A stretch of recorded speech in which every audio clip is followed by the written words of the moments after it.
Oke guys, gimana kabar kalian? Semoga baik-baik ya. Yang sakit penyakitnya diangkat, yang jomblo semoga cepat dipertemukan jodohnya, yang nganggur semoga cepat dapat kerjaan ya. Nah, biar nggak jadi beban keluarga tapi angkat derajat keluarga.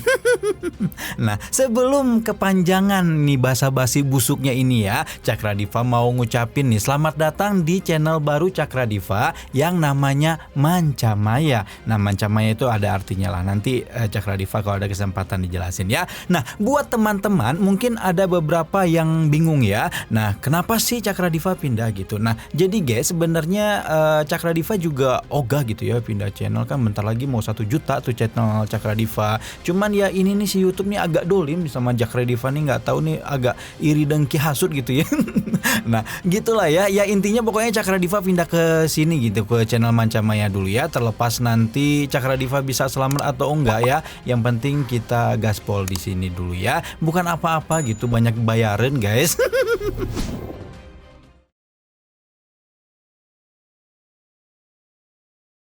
Tantangan Xiao kepada para petinggi klan surgawi di Akademi Tianxian akhirnya sampai juga ke telinga senior Kunmo. Praktisi peringkat atas yang memakai jubah ungu tersebut merasa sangat terusik dengan perbuatan Xiao yang telah nekat menggeprek anak buahnya. Meski sempat diingatkan oleh Yuchan kalau Xiao bukan tandingannya, Kunmo tetap mendatangi reruntuhan sekte tertinggi tempat Xiao berguru dengan Abadolin. Setibanya di tempat tersebut, Kunmo dan beberapa anak buahnya segera mencari keberadaan Xiao yang masih dianggap remeh karena berasal dari reruntuhan peradaban kuno. Sementara itu, Xiao tampak sedang rebahan santuy di atas batu besar sambil memikirkan materi menyebalkan yang akan diberikan Abadolin. Mendengar suara yang memanggil namanya, Xiao segera bangkit dari posisi rebahannya untuk mencari tahu siapa yang telah mengusik ketenangannya. Dari jarak jauh, Kunmo langsung melepaskan tantangan kepada Xiao, bahkan meminta agar memanggil gurunya yang dianggap lebih menantang. Sambil meregangkan otot-ototnya, Xiao jelas tak terima kalau ia direndahkan, apalagi oleh seorang pemuda yang pakaiannya sudah sangat ia kenali. Ya, Xiao langsung tahu kalau Kunmo berasal dari klan surgawi yang sejak dulu ingin ia geprek habis-habisan karena selalu ingin berusaha untuk menghabisinya.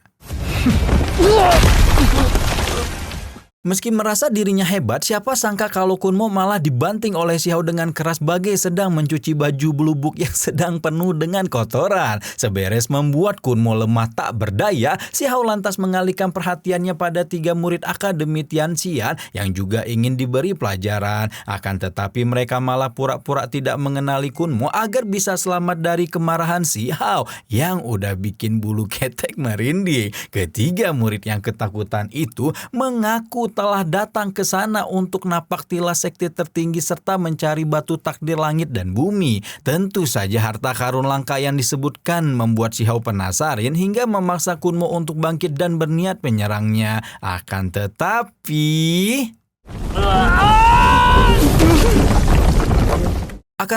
Kunmo yang sempat sombong malah dipaksa berlutut kepada Xiao yang sedang penasaran dengan batu takdir yang diduga sedang diamankan oleh 6 tokoh tertinggi dari klan Tianren. Segera setelah Xiao mengalahkan Kunmo, ia kemudian kembali menemui Abadolin yang sedang bermeditasi sambil memusatkan segala energi di tubuhnya. Sebagai murid yang selalu merasa kosong, Xiao curhat kepada Abadolin bahwa selama di wilayah Akademi Tianxian, ia selalu diburu oleh banyak sekte. Oleh sebab itu Xiao ingin meminta bantuan Abadolin karena hidupnya semakin terganggu gara-gara menjadi musuh bersama para sekte kuno.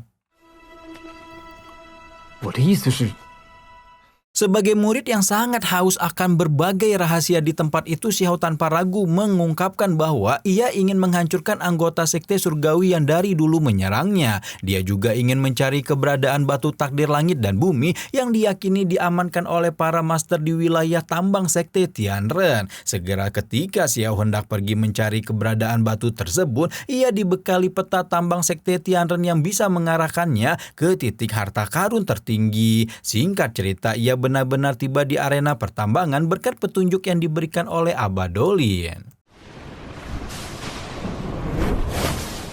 Peta yang diberikan oleh Abah Dolin pada kenyataannya tidak terlalu akurat karena tempat yang disamperin si Hao dijaga oleh para dewa sejati. Dengan menggunakan pupil ganda, ia kemudian berhasil mendapatkan informasi bahwa para dewa sejati berada di sana karena sedang menjaga batu takdir langit dan bumi. Kebetulan mereka tidak terlalu waspada dengan ancaman kedatangan pencuri karena keberadaan harta karun tersebut belum tersebar ke berbagai sekte. Mendengar pernyataan tersebut, si Hao yang sedang berada dalam mode sembunyi langsung kepikiran bagaimana cara untuk mendapatkan batu tersebut. Batu takdir langit dan bumi yang berada di dalam gua menjadikan si Hao berpikir keras untuk menemukan cara memasukinya. Semakin larut malam yang mengurungnya saat itu, maka semakin lelah dan lengah pula penjagaan yang dilakukan oleh para dewa sejati. Dalam benaknya si Hao berpikir bahwa itulah waktu yang tepat untuk bisa masuk ke dalam goa tanpa ketahuan oleh para penjaga. Dan si Hao langsung menyelinap masuk menembus mulut goa tanpa disadari para penjaga yang sedari tadi bertugas. Sukses mengelabui para penjaga yang bertugas di mulut goa, si Hao terus berjalan memasukinya untuk menuju titik batu takdir disimpan. Kesana kemari si Hao mencoba mencari jalan hingga pada akhirnya ia melihat seberkas cahaya keemasan yang memang benar bersumber dari benda yang dicarinya. Akan tetapi tanpa disangka-sangka, benda itu telah dijaga oleh dua dewa sejati yang bisa menghajar si Hao dengan keras jika sampai ia ketahuan. Sejurus kemudian si Hao mencoba memancing dua dewa itu pergi dari batu takdir langit dan bumi agar ia bisa bebas mendekatinya. Kecerdasan si Hao benar-benar mampu membuatnya leluasa memasuki goa hingga berhasil mendekati batu takdir langit dan bumi yang sangat berharga. Batu tersebut saat didekati ternyata mengandung huruf-huruf kuno yang menjadi bukti kalau benda itu bukan harta karun sembarangan. Tanpa ragu si Hao langsung mengangkatnya dan meski sangat berat, ia tak menyerah karena sudah terbiasa latihan memindahkan gunung sama Abah Dolin. Dari sini si Hao kemudian paham bahwa meski materi Abah Dolin terasa konyol, namun latihan yang dijalani selama ini nyatanya membuahkan hasil. Sementara itu dua dewa sejati yang gagal menghalangi si Hao mencuri benda itu langsung mengaktifkan formasi sihir agar target tidak kabur. Formasi sihir yang digunakan untuk mengepung si Hao langsung menyebar ke seluruh sudut goa bahkan ke bagian luar tempat tersebut. Menariknya intuisi si Hao bisa merasakan energi sihir dari dewa sejati yang membuat kekuatan di tubuhnya sedikit mengalami penurunan. Meski demikian si Hao tetap tak menyerah membawa batu takdir pergi karena manfaatnya yang sangat luar biasa. Batu tersebut diyakini bisa memberi makan makhluk hidup, bahkan kalau dimurnikan bisa menciptakan peri dengan aura magic. Sampai kemudian ia dikejar oleh para penjaga yang berhasil menemukan keberadaan si Hao saat sedang berlari menggotong batu takdir langit dan bumi.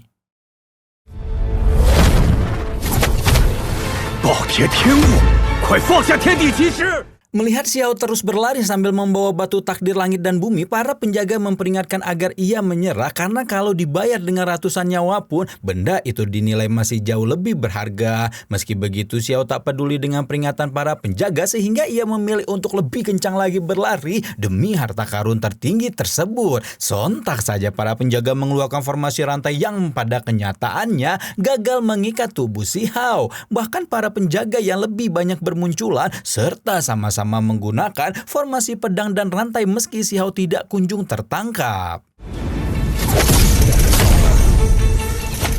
Sambil membawa batu berharga, si Hao memikirkan cara agar tidak merusak benda itu karena jika dimanfaatkan dengan baik, maka hasilnya bakal luar biasa. Mantan suami Periucan itu pun melesat ke salah satu titik lubang goa yang tanpa disadari olehnya sudah ditutup dengan teknik sihir formasi pelindung. Melihat si Hao sudah tersudutkan para penjaga, langsung memanfaatkan kesempatan tersebut dengan menyerang pencuri batu takdir langit dan bumi secara bersamaan. Akan tetapi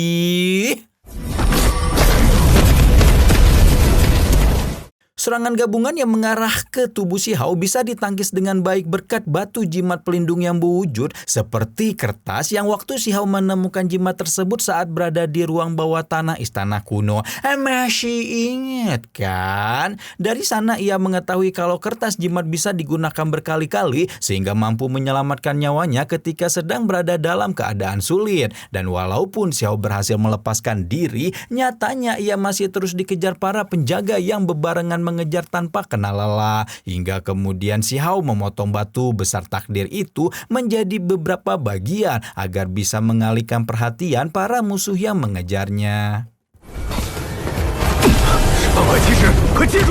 Salah satu dewa sejati yang mengejar si Hao berhasil dikelabui karena ia jadi fokus menyelamatkan batu takdir agar tidak hancur berkeping-keping. Dalam keadaan semakin dekat dengan mulut goa, si Hao bisa merasakan bahwa daya kekuatan formasi sihir pelindung semakin melemah. Oleh sebab itu sisa-sisa kekuatan yang ada di tubuhnya ingin dimaksimalkan agar bisa segera keluar dari goa yang mengerikan. Hingga pada akhirnya si Hao benar-benar keluar dari tempat tersebut meski tetap saja belum bebas 100% dari kejaran para dewa sejati. Bahkan para musuh tersebut kembali melepaskan serangan gabungan yang bikin Xiao kalang kabut melarikan diri. Beruntungnya bagi si Hao, ia berhasil diselamatkan berkat bantuan dari sutradara. Para master yang berusaha mengejarnya pun semakin naik pitam karena si Hao belum mau menyerah meski sudah mendapatkan serangan bertubi-tubi. Melihat si Hao sudah semakin kelelahan, para master mengancamnya agar menyerahkan batu takdir agar kalau tidak akan dilenyapkan dari muka bumi. Hingga pada akhirnya salah satu dewa sejati mengeluarkan celuri raksasa yang bikin si Hao tertekan di dalam kekuatan besar.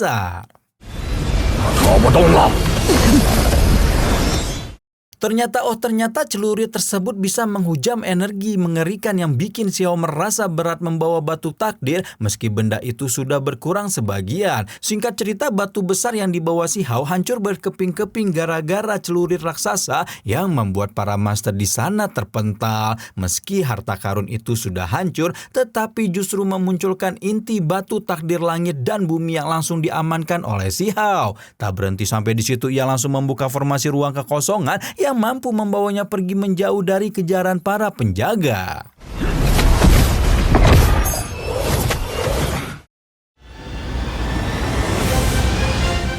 Ya, semoga aja ya Cakradiva bisa selamat dari kejaran tim YouTube yang dolim itu ya kayaknya.